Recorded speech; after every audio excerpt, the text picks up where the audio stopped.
వీడియోల కోసం మా అమరావతి గళం ఛానల్ ని సబ్స్క్రైబ్ చేసుకొని బెల్ ఐకాన్ నొక్కండి. ఆంధ్ర క్రికెట్ అసోసియేషన్ అధ్యక్షుడిగా జేసీ దివాకర్ రెడ్డి కుమారుడు జేసీ పవన్ కుమార్ రెడ్డి ఎంపికయ్యే అవకాశాలు కనిపిస్తున్నాయి.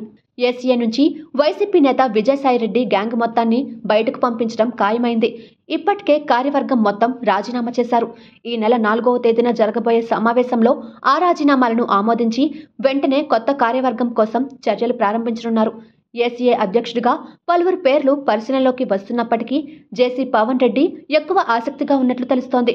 2019 ఎన్నికల్లో పార్లమెంటుకు పోటీ చేసిన జేసీ పవన్ రెడ్డి తర్వాత రాజకీయాలకు దూరంగా ఉన్నారు.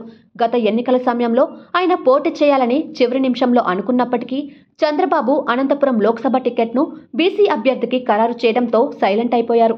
అయితే ఆయన తాడిపత్రిలో టీడీపీ అభ్యర్థిగా పోటీ చేసిన జేసీ అస్మిత్ రెడ్డి కోసం గట్టిగా పనిచేశారు. ఆరోగ్యం సహకరించకపోతుండటంతో జేసీ దివాకర్ రెడ్డి పెద్దగా బయట కనిపించడం లేదు. జేసీ పవన్ రెడ్డికి అంతర్జాతీయ క్రికెటర్లతో మంచి స్నేహం ఉంది. క్రికెట్ పాలనపై అవగాహన ఉంది. ఈ క్రమంలో ఆయనైతే ఏసీఏను గడిన పెట్టగలరని భావిస్తున్నారు. జేసీ పవన్ రెడ్డితో పాటు క్రికెటర్ ఎంఎస్కే ప్రసాద్ పేరు కూడా పరిశీలనకు వస్తున్నట్లుగా తెలుస్తోంది.